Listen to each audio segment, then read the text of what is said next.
Yeah. So yes, I do feel that change was necessary for Villa and Prep, and it was one of the best things that could ever happen.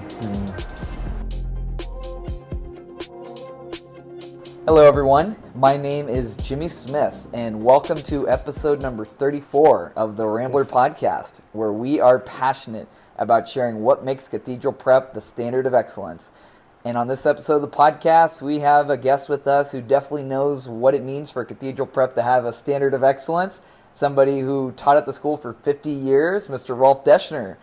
Rolf is also a 1964 graduate of Cathedral Prep and was born in Karlsruhe, Germany. Karlsruhe, Germany. Which is just north of the Black Forest. Rolf and his parents immigrated to Erie in 1959 when he was 13 years old, and no one in his family spoke any English, which is just amazing for me to even think about, because then that fall he attended Blessed Sacrament School for 8th grade, which is amazing in and of itself. Followed it up by him going to Tech Memorial School for high school in 9th grade. Due to location, his family was close to the school. But then once his dad found out there was a high school who had similar demands to the German schools, Rolf was on his way to Cathedral Prep that next year.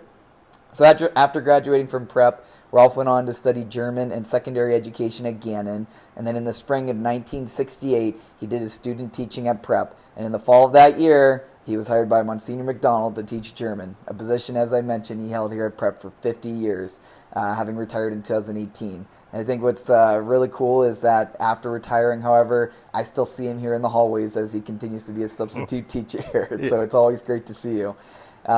Besides teaching all levels of German over the years, he also taught 1 or 2 freshman English classes for more than 15 years and several freshman history classes during the last 5 years. Rolf served as a department chair of foreign languages for more than 30 years and also coached swimming and water polo from 1969 to 1974. He also coached boys volleyball as a club sport for 2 years, which was before this was a PIAA sport. And in addition to this, he was also an adjunct professor of German at Gannon University and Mercyhurst College for several years. Pretty cool. His wife Janice and him have been married for 53 years. His wife teaches 7th and 8th grade advanced math at OLP, and together they have 3 children. His son Kevin is prep class of 1992, is the vice president of financial planning at PNC Bank. His son Brian, prep class of 1995, is the vice president and manager of authentication unit at BNY Mellon.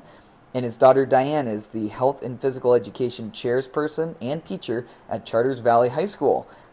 Rolf and Janice also have 6 grandchildren: Brendan, Luke, Joey, Emma, Alyssa, and Sarah. So Rolf, I had you as a teacher as well, and I feel like I should be saying Mr. Daeschner, not Rolf. But welcome to the podcast. Well, thank you very much. Let me ask you one question before we get into this. There are no cameras, right? No cameras, yeah. Because I have a face that's meant for radio podcasting.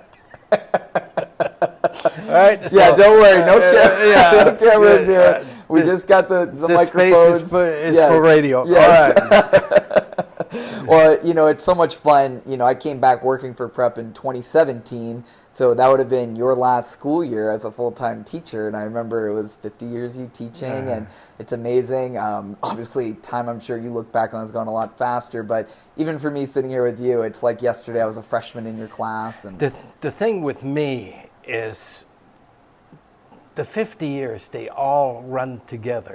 When I was asked to do this podcast, I said, what year was it when this and this happened? I can't remember. Yeah. So I have to apologize in advance that some of the years escape me. But yeah, no apologies needed. I can imagine so, all the amount of students you've had here. I remember being at a prep reunion a few years ago, and there was a gentleman who was, I don't know how old, older than me, I'll say, and he goes, "Oh my gosh, is that Rolf Daeschner?" Yeah. So I think it's just a testament to the amount of kids that you've impacted during your time teaching here, and we've been lucky to have you for all these years, and still continue as a sub. So thank you very much. I appreciate it. Yeah, absolutely. And So, one of the things I mentioned in the bio is the fact that, your dad was an influence in switching you from tech to coming to prep. How did you feel about it at that time? Let me start out.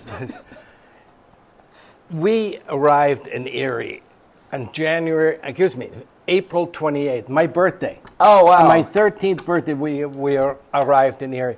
None of us spoke any English. That's unbelievable. It was horrible. Okay, Right. So we lived in the Blessed Sacrament district, so I attended there eighth grade. During that summer, we arrived in April, as I said, April 28th, and by the time school started, I had to learn some English. Had it not been for the graciousness of the neighbor lady, whose name I forgot, took it upon herself to teach me English. Wow. But still, when I got to school, I hardly spoke any English. It was very, very difficult. Yeah. So, 8th grade, I'm at Blessed Sacrament, and then now 9th grade, by that time we had moved to 32nd and Poplar Street. Okay. Which is 4 blocks from Tech, right? Tech Memorial. I grew up on 32nd and Hazel. See? So I know exactly. I'm like a block away from where you are. 32nd and Poplar. Yeah. And so that was the school that we didn't know any better. Right. We had no idea what schools existed. Well, I kind of liked Tech Memorial because I loved shop class. Yeah. Okay, wood shop class, typesetting class, then metal class. Well, anyway, I enjoyed that year. When the year's over, my dad says, next year you're going to go to a different school. I didn't know prep existed. Yeah. But somehow, during the year during my ninth grade at Tech, my dad somehow, through other people, found out that there is a school that has traditions similar to the German type schools, strict discipline and so on. Yeah. So he said, that's where you're going. So sophomore year, I'm registered at prep. My dad and I had to go see Monsignor McDonald, Black Mac. Yeah. And he said, yeah, we will take you. All right, so this is where you're going. I had no choice. You're along for the ride. German, very distant. Dad's in charge, right? You're going there. I said, okay, I'll go there. So now it's time to register for classes, okay? Native German speaker, right? So my dad says, can he take German? Yes, sure. So he said, how about starting out with German 4? They looked at us, whoever was in charge of that. No, we don't do that. We don't have a student coming in starting out with German 4. You got to start out with German 1, right? So we discussed it, and I said, okay, if that's what has to be, okay. Right. So I started out as a native German speaker in German 1. Well, I alienated just about everybody in the class because I knew everything. I got hundreds on the test. I became the teacher's pet. I did not enjoy being in that situation. So I said, Dad, I'm not continuing with German. It's useless. Yeah. So junior and senior year, took Spanish. The only fond memory that I can recall during my 3 years at prep was my senior year. We had to do a physics project. Yeah. So my buddy and I do have one good friend from prep that I'm still good friends with even to this day. Yeah. He and I partnered up on growing crystals, and we won 3rd place. Oh, look at that. So that's the only fond memory I have of being a student at prep. Yeah, yeah. Which is funny to say because a few years later, you come back to return here, and here you are for 50 years. You couldn't get away. yeah, exactly. And you know, the Spanish thing, I laugh, but that's actually probably was more beneficial for you anyway. You already knew German, right? So right. You jump into Spanish. Add another language to, you know, try to master. And I'm sure the English classes for you when you were here were challenging because you were learning a whole new... It's you know, it took so many years. All we had was a phrase booklet. Yeah. And how to say, you know, speak a little slower, you know, my name is, and so on. But the thing is, the phonetics, and when they say speak a little slower, the OW in slow is similar to HOW, how. So OW was ow. So here I am, speak a little slower, please. It was not fun. Right. Okay. Yeah. A lot of adjustments, and then you know, Yes. you went right from speaking no English to 1 year of 8th grade, and then here you are in high school, tech, prep. A lot of changes within those 5 years. I'm sure it was a tough time for you in your life just to figure all that stuff out. Night school, you know, learning English. Yeah. And then I wanted to become a citizen of the United States, so I had to go to night school for civics classes and all. It was... Now, were there any teachers during that time when you were at prep that maybe impacted you that you had as a student, or, you know, ones that really stand out to you at all? I would probably... There's one name in particular that I remember was the English teacher, was a priest, Father Patrick. Yeah. And I enjoyed his classes. All the other classes and teachers, I can't recall. Yeah, right. Part of the experience when you were here, and it was just, He took me under his wing. He realized I was struggling with the language and the concepts. But how ironic is it that I ended up teaching English? Yes. You know? Yes. After not speaking a word to teaching it. But I always felt, and I say that to a lot of people, I think it takes a foreigner to teach English because foreigners know the pitfalls of the language and where the difficulties lie. Right. And so, yeah. I can certainly understand that. It's just when you're born into it, it's like German, right? When you're born into it, it's just that's how it is. And that's how it is, right? You know, if you ask anybody why is it go, G-O, go, pronounced go, but if you add a T, G-O-T, it's got. You ask somebody that's a native American, why is that? Well, I don't know. But when you learn English from the way I did, you start to realize that these are the reasons why things happen as they do. So then when you went on from prep to Gannon, did you know that, I mean, you studied German, secondary ed, so you knew you wanted to pursue being a teacher? Yes, I did know that. I had 2 years of Spanish, and I enjoyed Spanish. So I had Latin when I was in Germany in 6th grade. So languages came fairly easy to me. Yeah. So I thought, okay, I will pursue languages in some aspect, maybe as an interpreter, or, you know, as a high school student, you think big, you know, UN interpreter. But then I thought about teaching. Yeah. And that's how it ended up. So I had to take student education, student teacher, you know. Right. And I luckily I got to go here for my student teaching with Father Finucane. Oh, neat. Father Finucane was great, and he gave me the basics of how to teach.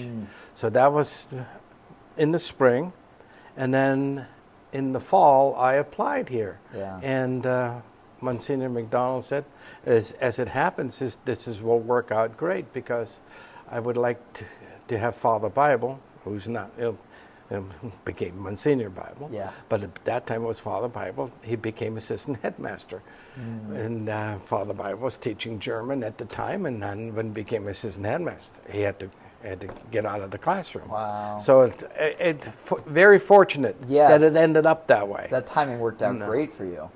And then what was it like teaching that prep after you had just been a student? Your experience was so-so, but you went on to Gannon. Now you're back. What were those early years like for you teaching? Maybe I should ask. I tell you what, Black Mac would put any new teacher under the most stressful situations that he could think of, okay? So here I am, brand new teacher. We had eight periods at the time, okay? Yeah. And I ended up having to take 8-period study hall as a brand new teacher. Now, 8-period study hall was no big deal. It was for the out-of-season athletes, okay? Athletes, 8th period, out of season. I had 56 students in that big study hall. That's 213. Yeah. That real big room. Yeah. That's where I had. They put you. Oh yeah. The kids were going crazy, right? Yeah. So I'm sitting in the front of the room. I had a desk, and above me, right above me on the wall, is the PA system, right? Yeah. Little did I know that PA system that Monsignor McDonald used was two-way. He could obviously talk over the loudspeaker, but he could also listen in. Wow. So here I am, the room, the kids are all coming off, they're hanging on the walls, they're doing everything, they're throwing papers and pushing each other. And all of a sudden, I'm sitting and there's a voice. It's Monsignor McDonald. Hey, Mr. Daeschner. I'm looking around. What? Who's talking to me? Right? Hey, it's awfully noisy in that room. Can you do something about it? I said, yes, Monsignor. Yeah, that's how I got indoctrinated. Right. Okay. Yes. It was. But then the classes went fine. Like I said, Father Finucane was very good at how to teach. Yeah. He was a disciplinarian, and I picked up on that, And of course, teaching German wasn't that difficult, right? But just the right approach to get it across. Yeah. So, I enjoyed the first couple of years learning the ropes. Yeah. And somebody told me once, it takes 7 years to become a good teacher. Oh, wow. A good teacher. And I think that's right. It took me that long to become good at what I'm doing. Wow. And I enjoyed it. Well, that was good advice there. Yeah. And yeah, then for 7 you to years. be able to reflect on that and say, yeah, that actually You was... learn from your mistakes, and every day is a different situation that you haven't come across. But after about 7 years, just about every situation you've had it at least once. Yeah. Yeah. So you were a seasoned veteran by the time I was a student, and I came in your doors in the fall of 2007. You were ready for ready for us. And then you also, when I was reading the your bio, you were coaching water polo and got involved with volleyball. Did you have a background playing that at all? Did you play? How'd you get involved coaching? You're like, good question. Yeah, I didn't participate in any high school sport. Yeah. I did intramural track, and I won the 50-yard dash. Okay, that's my accomplishment. But I swam, but I wasn't on the swimming team. I like the sport of water polo simply because it was attractive. Yeah. So they were looking for an assistant coach. Father Tom Fiakowski was the head coach. He was looking for an assistant. I thought I'd give it a try. Yeah. And sure enough, I fell in love with the sport of water polo, and I had to continue with swimming. But between the two, water polo definitely is more attractive as a coach. Yeah. Because you got strategy to plan. Where in swimming, yeah, a little bit different. So I enjoy that too. I think during the years that I coach water polo. I think Prep holds the record for the most overtimes. Oh, wow. We had 13 overtimes. Wow. And this was when the nets were a lot smaller. You could stand, the goalies could stand in the deep end. There was a platform. Oh, wow. They stood on the platform, and they wore catcher's mask. Oh, geez. Because they would just stand in the net like that and get pelted with the ball. Yeah. And that was great. And then I always liked volleyball. Yeah. I played it myself. Okay. At the Mill Creek with the rec league. I enjoyed that, and I thought, let's get volleyball started. And we had to be a club sport because it wasn't not a PIAA. So, but there were county schools that did play, and so, but because we weren't PIAA recognized, we only could play in tournaments, and so we competed with Maplewood and Conneaut Valley, and the 2 years that I coached, we might have played in 4 tournaments, 2 a year. Yeah. We won all 4 tournaments. Wow, look at that. Yeah, Awesome. that was great. Yeah. You take some basketball players who talk them into it. They say, you're tall, you can come on out. Yeah, and they liked it. Yeah. It was And they enjoyed good, it, yeah. Because when I saw water polo and volleyball, I knew you had some kind of background with water polo. I didn't know the volleyball, so that was actually pretty cool to be able to learn about you.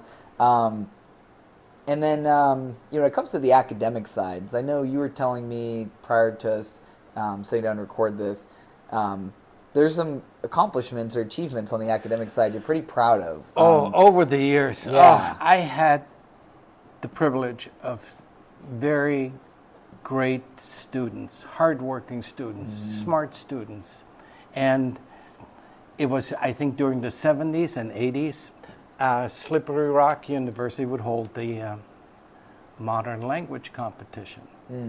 And it was for high school students. They took German, Spanish, and French. And they would compete first year, second, third year levels in categories such as listening comprehension, reading comprehension, grammar, and culture. Those were the 4 areas. Yeah. And they had that for every level. Yes. 1 through 4. And I would take my gifted students, and we went to spend a day at Slippery Rock. We had lunch there, and they would compete. And like I said, I don't remember the years. I didn't keep records, but it seems like we did this for more than 15 years. Wow. And out of those 15 years, I think Prep took first place 14 times. Wow. Overall. How cool is that? And we got so many plaques. For every time you take first place in culture, you get a plaque. When you take first place in grammar, we had plaques, stacks of plaques all over the place. We had trophies for first place. They're in the archives somewhere around the school. Yeah. It was Mr. Murnock, when he was principal. He asked, do you have any material that we can archive? And so I gave him all. But I was very proud of the accomplishment of those students. Yeah. It was terrific. And also during the same time, Gannon College was Gannon College at the time. Dr. Bertel Weber, who was my German teacher at Gannon, Nice. sponsored. They called it Dr. Bertel Weber's scholarship because of her years teaching at Gannon. Yeah. Then named it for her. Gannon College would offer a 4-year half tuition scholarship for the winner in German, French, and Spanish. It was a 1-hour test. Yeah. It didn't cost anything. Right. And again, I tried to talk my students, my seniors, into, it had to be for seniors, taking the test. And they didn't want to take it because Gannon was not one of the places they wanted to go to. Sure. You know, so a lot of them didn't. But the ones that did take it, they wanted. Wow. How cool is that? And one of them was my son, Brian. Brian ended up winning that scholarship. He ended up going to Gannon College. And he... after he graduated, he taught German for 2 years at Kanya Valley School District. Oh, wow. Yeah. Look at that. Yeah. Runs in the family. He didn't like it. Yeah. He did not like teaching German because of the politics in school. Yeah, so he got out of it. Well, but the 14 of the 15 years that you guys won the Slippery Rock one too. I mean, that's pretty amazing in of itself because that's a testament of your teaching ability. That it wasn't. It's you and the kids. But like I said, the credit goes to the person that took the test. Yes. And these kids were tremendous. They loved the challenges. They were gifted. Like I said, I enjoyed those years because I had the privilege of having these great students. Yeah. There's also the accomplishment that two students in particular, there is a national German test, okay? Mm-hmm. It's kind of like the SATs. And I had two students that got a perfect score. Okay, wow. And that was Aaron Wilkinson, who's currently a German teacher at Peters Township in Pittsburgh, and Nick Ing, who's the son of the former teacher that we had here. Mm-hmm. Two Raymond scores. Ing. Yeah. Nick Ing was his son, and he had a perfect score. Wow. So,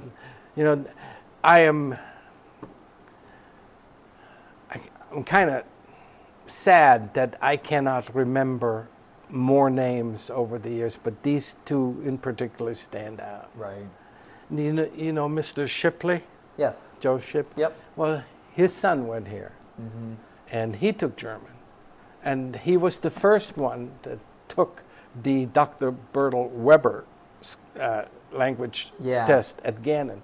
He was the first winner that I remember. Wow. But then there were others to follow, but I said, I never kept record, and I probably should have, but yeah. But that's amazing, the amount of kids that became successful, and how cool for you to have those moments where you came here only knowing German and not speaking English, and now here you are helping kids, It was great. Yeah, that's so cool. And, another note for, with you being here 50 years teaching, Prep obviously is a school that's had a rich athletic tradition, athletic success. As you've been a teacher here at Prep, do you have fond memories, fun times regarding athletics, whether it was going to games or pep rallies, different things of that nature for you? Oh, there are lots of those. I tell you, too many to mention. But everyone that talks about athletics has to remember the years that we first started to go to Hershey for the state championships. Yeah. This was so awesome. This is our first time going to Hershey. And football and basketball, it was great. I would go on the parent bus, or I would chaperone a student bus. It was just fantastic. The year that somebody said 17 buses, I think Coach Michelin was 7. I remember definitely 11, maybe 12 buses lined up outside the auditorium. Yeah. And the send-off, students chasing after the bus all the way to I-79. Okay, and that's the first year the kids were allowed to do that. Yeah. years after that, oh no, they was- not allowed to chase the bus. And then students wouldn't return for an hour later, and that's why they had to do away with that. Yeah. But those were, I can't remember the years, as I said, but I do remember 11 buses and then seeing them Yeah. drive up. Yeah. A police escort, Yeah. So many fun times that you can look back on, and so many different types of teams that have gone on to be successful. So I'm sure a lot of great memories for you with being a part of that, and like you said, chaperoning on the bus with the kids, and I being at the games. was at the basketball state championship with Cody Bryant played. Oh, I was there. You were there. I was there, and of course everybody knew about Cody Bryant. He averaged 30 points, 30.7, whatever it was, during his senior year. We held Cody Bryant this day to 17. Oh my That was gosh. the only time Wow. in his career that he was held Yeah. to 17 points. Yeah, Yeah. it was. I do remember that. It was. Yeah. It was great. And that's so cool. You were able to be there and Yeah. see that and be a part of it and hold that memory for all these years. Yeah. Mhm. Speaking of, past times and whatnot, I would imagine that being at a place like Prep for so long, as I was walking over here, I saw you sitting down with Bob Achille, for example. Oh, he's also been here Let me tell you about Bob Achille. Let me tell. Over the years, I'm known as a prankster. Okay, well, I love to pull pranks, and I like to pull pranks on people I like, right?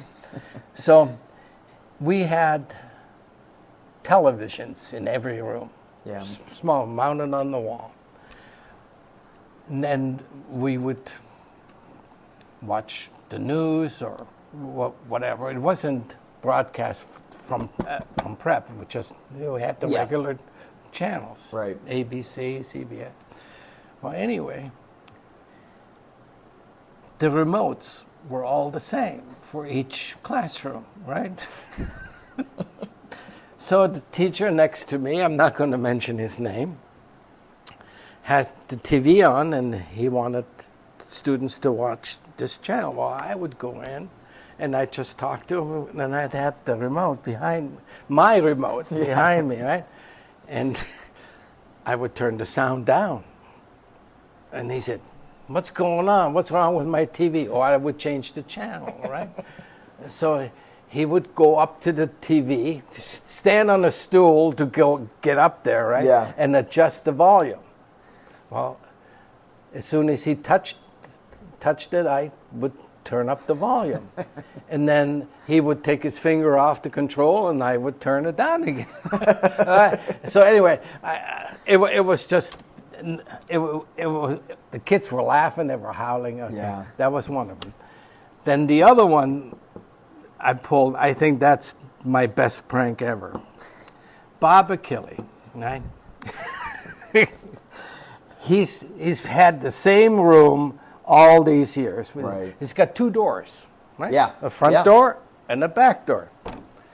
The front door is where his whiteboard is, but his desk is in the back. Right. So one day, the doors are open, front and back door, and he's in the middle of teaching, and he's up on the board. His back is turned to the class, right? Yeah. And he's writing something on the board. Well, I sneak into his room, and I hide under his desk. Okay, he's got his back to. He doesn't see me come in. Right? I'm hiding under the desk. The students saw me, and anyway, so he's writing on the board and this equation, and he says to the class, "Okay, what do we get from this? What do we get from this?" And nobody's answering him. And I'm under the desk, and I'm yelling, "Who cares?" Right? Who cares? And he stopped. He stopped. He turned around. He looked at the class, and he said, "Who said that?" Not a peep. Right? So he goes back to the board, turns around, and said, "I'm asking, what do we get from this?" And I'm yelling, "Who cares?" And then he drops everything, and he is screaming, "Who said that? I want to know who said that." And by now the kids are howling, they're getting scared, and the kid closest to the desk, I see him, he starts pointing to where I am, right? And then I had to get up. You had to get I had to get and walked out. That was the best prank I ever pulled. And he is the best person to do that prank in at that moment. Oh yeah. His reaction. Oh yeah. Oh yeah. It's just something. Who dares challenges me? Who? Did he ever retaliate? Did he ever try to get you back? Oh no. He doesn't like to do. He's do all that. business. But no he play. he is the person we like to pull pranks on. He's gonna be listening to this, shaking his head. I had fun. Now, were there other teachers or administrators or staff during the times you teach here that you became close friends with? People that really? Oh yeah, a lot of them have passed on. You know, that's Mrs. Mullen, Mr. Del Rio, Mr. Shar. Yeah. So let's see.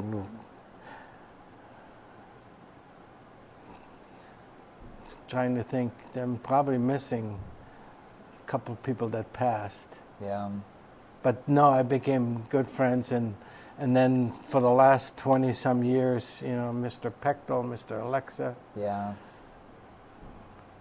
Mr. Krasinski, who held the record of being here the longest, most years, was a very good friend of mine too. Yeah. Mr. Wenrick. Yeah, I would imagine you developed some good relationships with the teachers. And even some that weren't here all that long, I'm still good friends with Mr. Messler. Yeah. Yep. Yeah, you make good friendships when you're here that long. Yeah. I enjoyed it. Yeah. I enjoyed all the friendships I had made, and they're lasting to this point. Yeah. And even to this day. That's amazing. And you know, as you know, I mentioned as well, you continue to substitute teach here, and I think that's so cool to be able to still see you through the halls, and as I'm walking through the new Student Life Center to see you. 50 years of teaching, you're a student here. Why still substitute? What brings you back to still want to be a part of what's going on here at Prep? Prep became part of my life, 50 years. And to abruptly just stop what I enjoyed for 50 years made no sense. Yeah. So that's why I'm back. Yeah. And I really don't have any hobbies, I don't play golf. Yeah. I don't collect stamps or whatever. So what do I do at home? Right. Sit around, watch TV? No, I want to be at the place that I enjoy the most. Be around the kids, be around the environment, the community. Yeah. Kids. The rallies. Yeah. Oh, yeah, I was part of a rally one year. Oh man. Oh yeah. It was Matt Sparaga. Okay. Matt Sparaga was one of the cheerleaders, and he decided that he wanted 4 older teachers that have been here the longest to be part of the rally. Yeah. Right? And he wanted Mr. Achille, he wanted Mr. Seitek. Mr. Seitek said no. There's another good friend of mine, Mr. Seitek. He said no. So we got Mr. Achille, Mr. Pechtel, Mr. Alexa, who's been here, and myself, right? And I.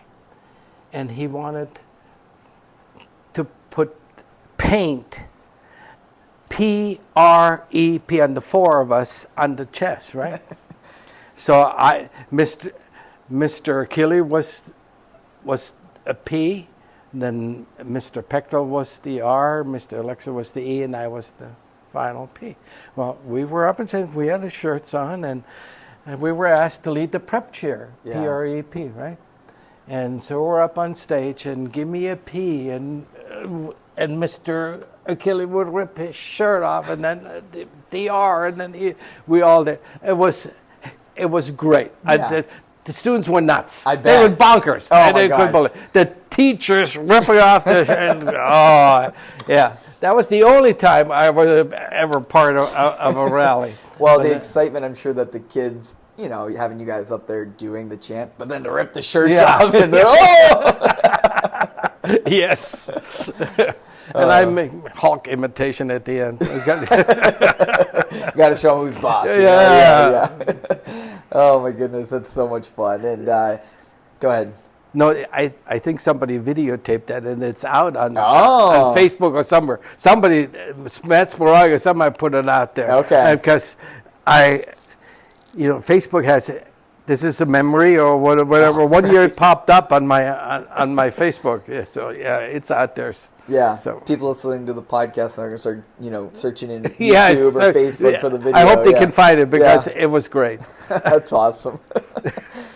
And you've been here through so much transition, so many different coaches, teachers, administrators, building. I mean, you've been a part of it all. I mean, essentially with prep, and it's just amazing the perspective I'm sure you have on this. But I'm curious to get your thoughts on what you've learned about change through your career as being involved with prep, and specifically with prep, what you've learned about change, and then how you see the school now through everything that you've been a part of with the school. Jimmy, I gotta say that change to me is a double-edged sword. I really do, because in some ways I see no reason for change. Yeah. For example, my wife teaches math. Somebody comes along and says, I have a new way of teaching math. I have a new way of teaching division. Or somebody comes along and said, I have a new system or way of teaching German. Well, math does not change. Numbers do not change. Right. The language does not change. The grammar does not change.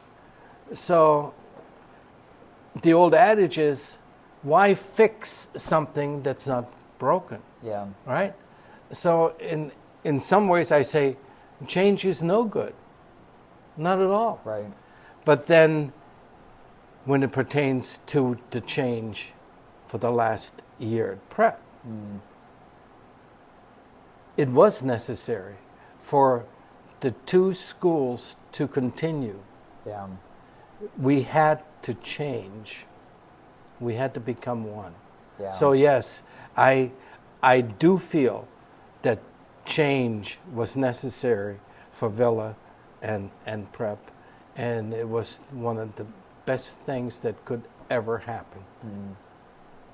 I've seen what has happened over the last year. Yeah. I enjoy having the girls in the school. It's a pleasure. Yeah. To have a co-ed institution. Yeah. And a new building, and new enthusiasm, new energy. Yeah. It's great. It has been much needed new energy in the school. I felt Infused, it last yes. year. Yeah. The girls infused new energy. Yes, I can see it. I feel it, and I'm glad to be part of it. Yeah. You know that. And if I would not have come back after 50 years, I would not believe that this has happened. Right. But being here, I can see it, and I can appreciate what has happened. Yeah. And it's a testament also to how the school is today, because I'm sure if it wasn't, how you knew prep and what it is today, you wouldn't continue to sub here, because you wouldn't believe in what it was that it's become and what it's going to continue to become. Right. But you just saying that you wanted to be a part of it. Yes, and you're happy I you're do. Here. I that want to just be shows, yeah. Because I feel that same energy. I feel that same way about me wanting to be here. yes, I went to prep when it was just all boys, and but now being here and seeing all the amazing things happening, it's amazing. Yes, it is. Yeah.